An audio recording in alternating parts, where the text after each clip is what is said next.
बात करेंगे हम students inter conversion of potential energy and kinetic energy से।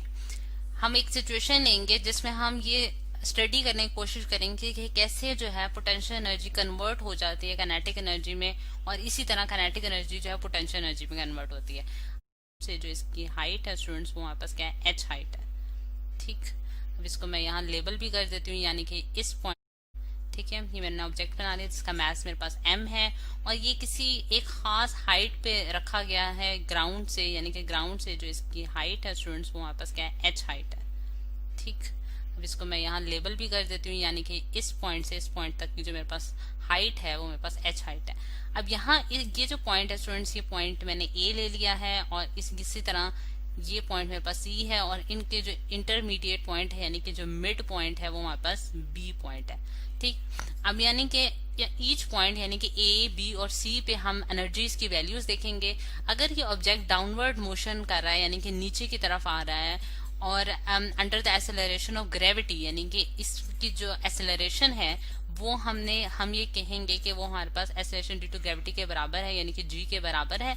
तो उस केस में हर पॉइंट पे जो उसके पास जो एनर्जी होगी उसकी वैल्यू हम कैलकुलेट करेंगे, और देखेंगे कि कैसे जो एनर्जी है वो कन्वर्ट होती है उसमें काइनेटिक पोटेंशियल एनर्जी किस तरह से कन्वर्ट होती है काइनेटिक एनर्जी में, और इसका वाइस वर्सा भी। अब हमने इसमें जो इस पूरी मोशन, अच्छा अब सबसे पहले हम वन बाय वन जो ए पॉइंट है अगर हम देखें, एट पॉइंट, ये हमारे पास फाइनल पॉइंट है जिसे मैंने एफ से डिनोट कर दिया। अगर ए पॉइंट हमारे पास इनिशियल पॉइंट है स्टूडेंट्स, तो उसके पास वो एक मैक्सिमम हाइट पे लाई करे। ए जो उसके पास जो पोटेंशियल एनर्जी होगी हमारे पास वो क्या होगी, mgh, और यहाँ इनिशियल पॉइंट पे वो किस पोजीशन में, यानी कि रेस्ट की पोजीशन पे लाई कर रहा है, यानी कि उसकी कोई मोशन एग्जीक्यूट नहीं कर रहा। तो इसका क्या मतलब होगा कि एट पॉइंट ए जो उसके पास काइनेटिक एनर्जी होगी वो 0 के बराबर होगी, क्योंकि हम ये जानते हैं कि काइनेटिक एनर्जी कौन सी एनर्जी होती है जो कि कोई बॉडी पोजेस करती है मोशन की वजह से, यानी कि जब मोशन होता है तो उसके पास काइनेटिक एनर्जी होती है। अगर वो रेस्ट की पोजीशन पे है यानी कि कोई मोशन एग्जीक्यूट नहीं कर रही, तो उसके पास काइनेटिक एनर्जी क्या हो जाएगी, 0 हो जाएगी। तो फिर अगर हम टोटल एनर्जी देखें, total energy at point A, तो वो हमारे पास किसके बराबर आएगी स्टूडेंट्स, वो हमारे पास बराबर आएगी potential energy plus kinetic energy के। ठीक है, आ गया। ठीक, अब सिमिलर दोनों को सम करके हमारे पास टोटल एनर्जी निकलेगी, और टोटल एनर्जी जो है वो पोटेंशियल एनर्जी हमारे पास mgh है, और उसमें हम काइनेटिक एनर्जी ऐड करें प्लस 0, तो हमारे पास क्या आ जाता है mgh, यानी कि total energy at point A जो है हमारे पास क्या आ गया है, mgh आ गया। ठीक, अब सिमिलरली हम पॉइंट बी पे हम जो है इसकी एनर्जी कैलकुलेट करेंगे एट पॉइंट बी। अच्छा, अब एट पॉइंट बी अगर हम देखें स्टूडेंट्स, तो इसने जो इनिशियल पॉइंट है जिसे मैंने ए का नाम दिया है, इनिशियल पॉइंट से उसने जो डिस्टेंस ट्रेवल किया है बी पॉइंट तक, वो हमारे पास एक्स डिस्टेंस है जिसे मैंने एक्स से डिनोट कर दिया स्टूडेंट्स। और अगर टोटल हाइट मेरे पास एच है, तो फिर बी से ये वाला जो डिस्टेंस हो जाएगा ये हमारे पास क्या हो जाएगा, एच माइनस एक्स, यानी कि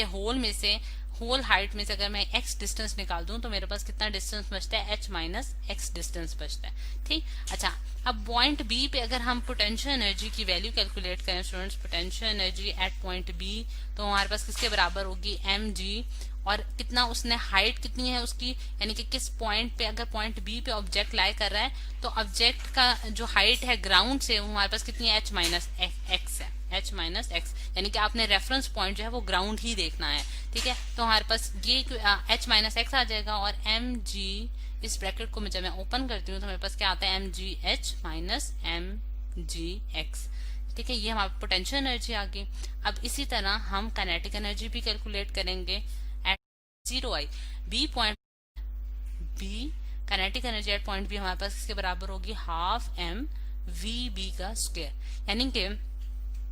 अगर आप देखें स्टूडेंट्स कि ए पॉइंट पे उसके पास जो वेलोसिटी थी वो 0 थी, जिसकी वजह से उसकी काइनेटिक एनर्जी 0 आई। बी पॉइंट पे हमने उसकी वेलोसिटी वी बी से डिनोट कर देते हैं, और सी पॉइंट पे हम कहते हैं कि उसके पास वेलोसिटी वी सी होगी। यानी कि जैसे जैसे वो डाउनवर्ड अपनी मोशन एग्जीक्यूट करती जाती है, उसकी वेलोसिटी जो है वो डिफरेंट होगी, एट पॉइंट बी और सी पे डिफरेंट होगी। तो इस वजह से हमने उसको वी बी का स्क्वायर से डिनोट कर दिया है। अच्छा, अब वी बी का स्क्वायर हम कैसे निकालेंगे, यानी कि वेलोसिटी एट पॉइंट बी हम किस तरह से निकाल सकते हैं, उसके लिए हम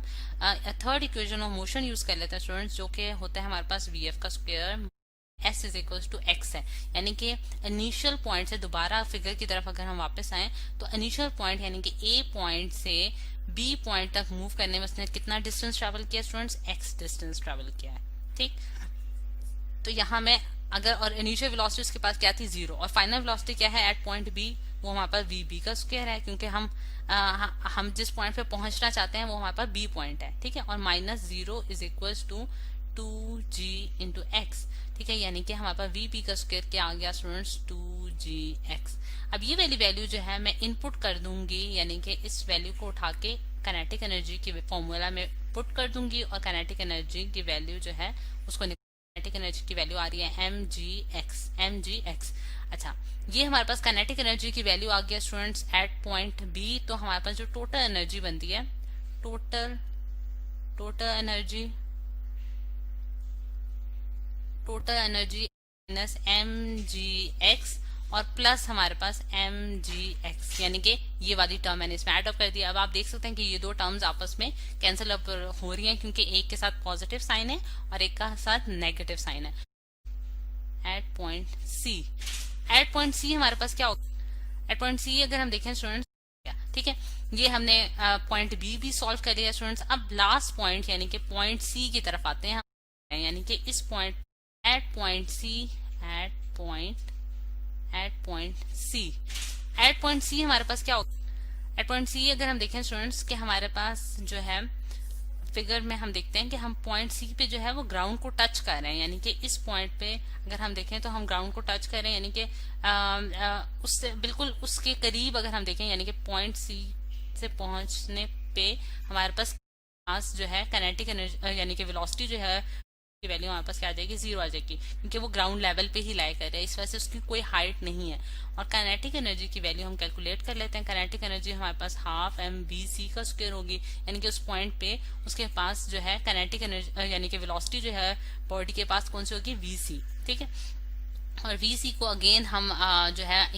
third equation of motion use करते हुए सॉल्व कर सकते हैं, जो कि vf का स्क्वायर माइनस vi का square is equal to 2gs है। अच्छा, अब इस केस में s जो है स्टूडेंट्स हमारे पास कितना डिस्टेंस बॉडी ने ट्रेवल किया है इनिशियल पॉइंट से लेके सी पॉइंट तक, तो हमारे पास h डिस्टेंस है। यानी कि अगर आप देखें स्टूडेंट्स कि यहाँ से ए पॉइंट हमारे पास इनिशियल पॉइंट है, इधर से लेके यहाँ तक का जो इसने टोटल डिस्टेंस ट्रेवल किया है वहाँ पर h डिस्टेंस है। ठीक है, तो h डिस्टेंस को यहाँ लिख देंगे, और vi इनिशियल वेलोसिटी हमारे पास 0 है, और vf फाइनल वेलोसिटी हमारे पास एट पॉइंट सी जो है वो vc का स्क्वायर है minus 0 is equal to 2gh। ठीक है, तो vc का स्क्वायर हमारे पास क्या आ गया स्टूडेंट्स, 2gh। अब ये वाली वैल्यू जो है काइनेटिक एनर्जी में पुट कर देती हूँ, तो मेरे पास आंसर क्या आता है students, kinetic energy at point C is equals to half mvc का स्क्वायर हमारे पास 2gh के बराबर आ गया। तो हमारे पास वैल्यू क्या आ गई, mgh। ठीक है, और फिर टोटल एनर्जी अगर हम निकालें, टोटल एनर्जी जैसा कि हर पॉइंट के लिए हमने निकाली है,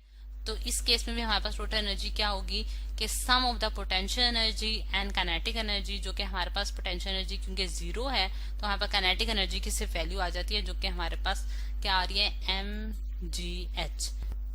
अब हम देख सकते हैं स्टूडेंट्स कि हमारे पास जो एट पॉइंट सी अगर हम देखें तो हमारे पास जो पोटेंशियल हमारे पास जो टोटल एनर्जी आई है वो mgh आई है, जो कि बेसिकली क्या है, हमारे पास kinetic energy at point C है। ठीक है, अब ये चीज को हम किस मतलब इसमें इंटर कन्वर्जन हम किस तरह से देख सकते हैं कि आप देखें कि एट पॉइंट सी हमारे पास जो एनर्जी थी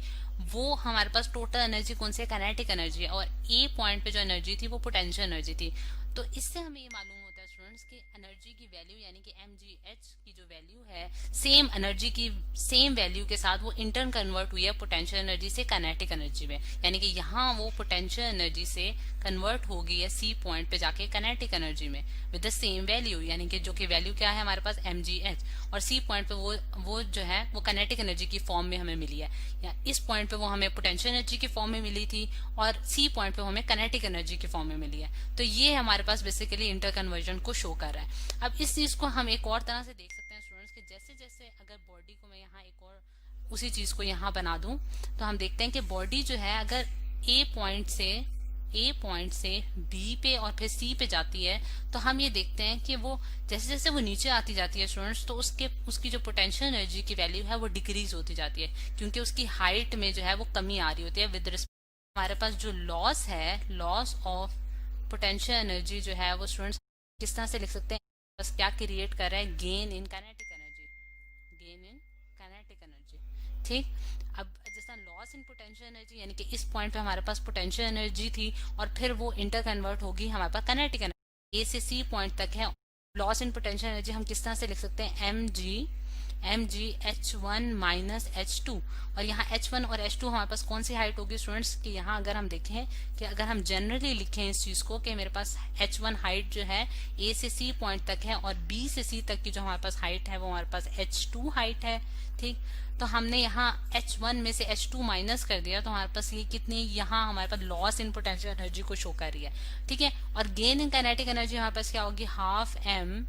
v2 का स्क्वायर माइनस v1 का स्क्वायर, और v1 हमारे पास v2 हमारे पास और v1 हमारे पास कौन सी वेलोसिटीज है, यानी कि v1 हमारे पास इनिशियल वेलोसिटी है और v2 हमारे पास फाइनल वेलोसिटी है, और जैसे जैसे वो नीचे आता जाएगा उसकी वेलोसिटी में इंक्रीज आएगा जिसकी वजह से v2 की वैल्यू जो है वो ज्यादा हो गया एज कम्पेयर टू v1। ठीक है, तो आप देख सकते हैं कि यहाँ हमने इसी मतलब कि बिल्कुल एक जनरल सी स्टेटमेंट लिख दी, वो एग्जिस्ट नहीं कर रही होती। ठीक, लेकिन अगर हम एक पॉइंट पे अगर हम फ्रिक्शनल फोर्सेस को कंसिडर करें, यानी कि अगर हमारे पास फ्रिक्शनल फोर्सेस इंक्लूड की जाएं तो हम ये देखते हैं कि वो उस केस में हमारे पास क्या होगा कि करने के लिए हमारे पास जो है एनर्जी जो है वो कुछ जाया हो जाएगी, क्योंकि हमारे पास कौन सी थी, पोटेंशियल एनर्जी, वो जो है उसका कुछ पार्ट जो है वो यूज हो जाएगा